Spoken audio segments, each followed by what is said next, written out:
and Don Staley and all those folks that Cheryl Reeve, who had a hand in Caitlyn Clark not making Team USA last year in the Olympics.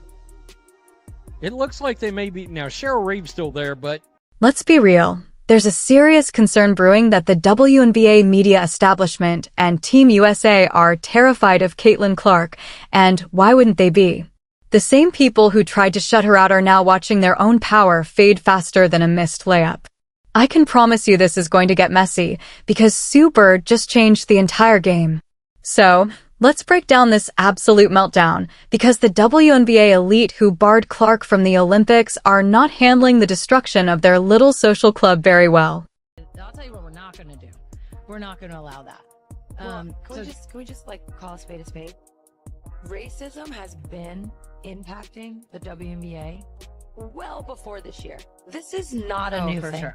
This is, and in that way, I do think Caitlyn's being used as a pawn. Mm-hmm. Caitlyn didn't bring racism to the WNBA. This has been happening. And that, I think, is what's been such a shock for all of us, that other people are surprised by this. We've been trying to tell you. And once again, for so long, as a player, I would almost joke.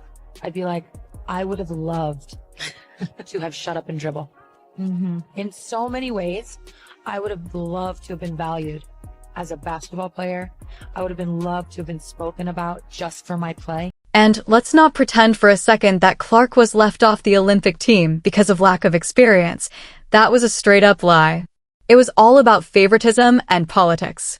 Sue Bird used to be part of that inner circle, but this time, the gate was blown wide open, while the same crusty old guard tried to gatekeep their way through another Olympic cycle. But guess what? Team USA's new structure is now set up just like the men's team, with one person in charge of it all, and that one person is Sue Bird. To say, we roll in the Olympics every year. We can afford having, someone who's the 20th best or 24th best instead of the 12th best because of what it would potentially do to grow the game. That's legitimate. And I also think that door somewhat got open brew by Diana Taurasi's inclusion.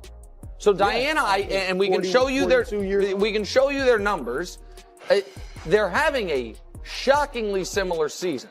So points and rebounds basically identical. Field goal percentage is identical. Caitlyn has way more assists and way more turnovers to go along with it. Diana has very few assists, very few turnovers. So Caitlyn's not yet in her. What's even wilder is that Sue Bird was openly backing Clark while the other old heads were too busy desperately clinging to the past. Now, let's be clear, Sue might have some interesting political connections. We see you, Megan Rapinoe, but she has always been brutally honest when it comes to basketball. And she knew Caitlyn Clark deserved to be wearing red, white, and blue. When Clark got snubbed for Paris 2024, it wasn't just the fans who lost their minds. Adam Silver, the actual commissioner of the NBA, went on record and called it a huge mistake. This isn't some random fan on Twitter. This is the most powerful voice in the entire basketball world. Won 4 WNBA championships. She was an All-Star 13 times, one of the more decorated basketball players in history. And also 5-time Olympic gold medalist, just named USA Basketball Women's National Team Managing Director. That's a hell of a title there. Is that on your business card? And what exactly does that mean, Sue?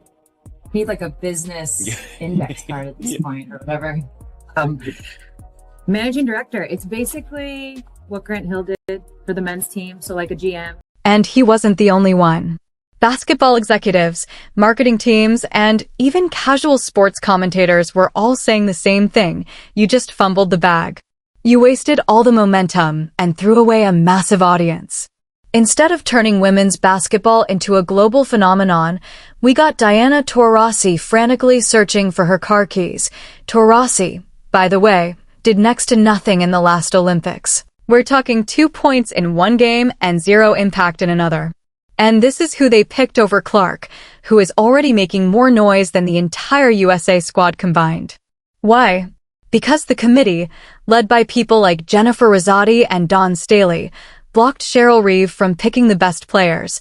They got slammed for protecting their gatekeeping medals and making sure no newcomer could disrupt their little clique. But now, with Sue Bird replacing that entire decision-making staff, Caitlyn Clark's name is suddenly back in the Olympic conversation, and you can practically smell the panic coming from ESPN and WNBA Twitter. Probably be on the next Olympic team. Just guessing.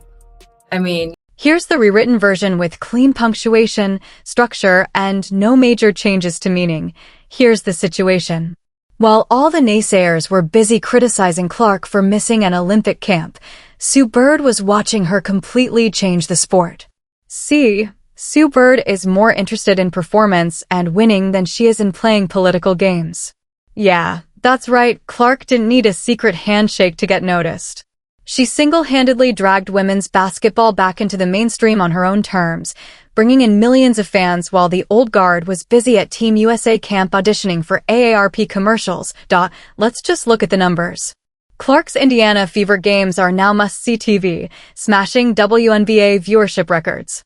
Her jersey is the best-selling item in the league. And ticket sales? Forget about it.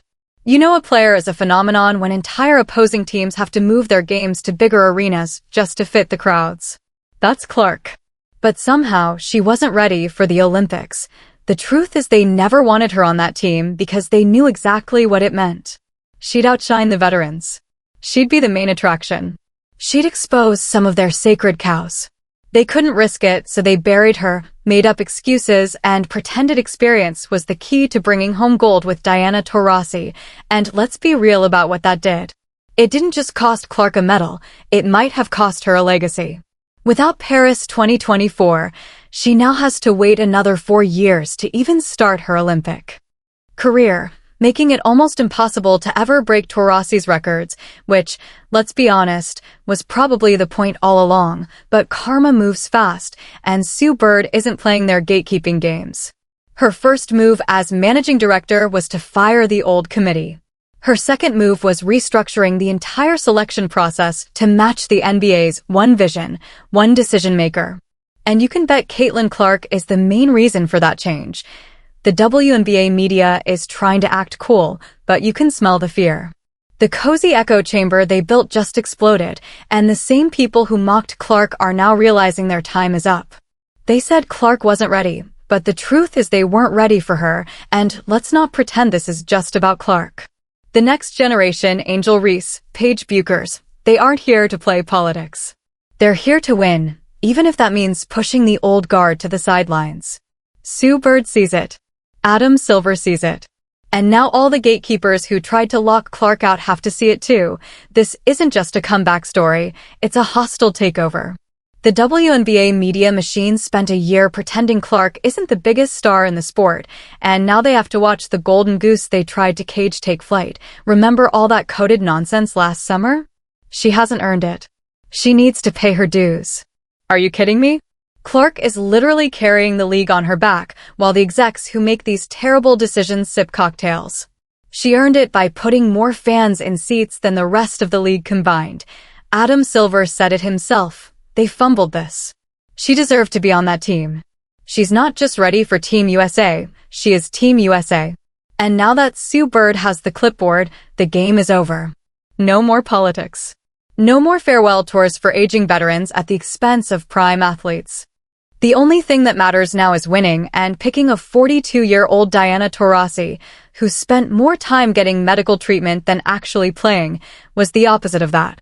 Meanwhile, Clark was selling out arenas and breaking the internet with every logo 3. But she was a danger to the system. She wasn't one of them. She didn't kiss the rings. She was too young, too popular, and, worst of all, too good. They knew if she got on that court, she would take over and the old guard would be exposed. So, they shut the door, but Sue Bird just kicked it wide open, and it's not just Clark fans celebrating, it's everyone sick of watching the league get held back by favoritism. Under this new system, the best player actually has a chance. Let's talk business. The Olympics are a brand. They want ratings, attention, and cultural relevance. Caitlyn Clark delivers all of that on a silver platter. People fly across the country to watch her play. She's a walking headline. So while critics cry on Twitter about paying dues, the rest of the world is about to watch a superstar finally get the recognition she deserved. Putting her on the team isn't charity, it's just common sense. It's the first smart decision the national team has made in a long time. And remember, when Clark plays, the entire WNBA wins. Her spotlight lifts everyone up with more media coverage, more sponsors, and more eyes on the league. The panic button is being smashed behind the scenes because the inner circle's control is finally crumbling.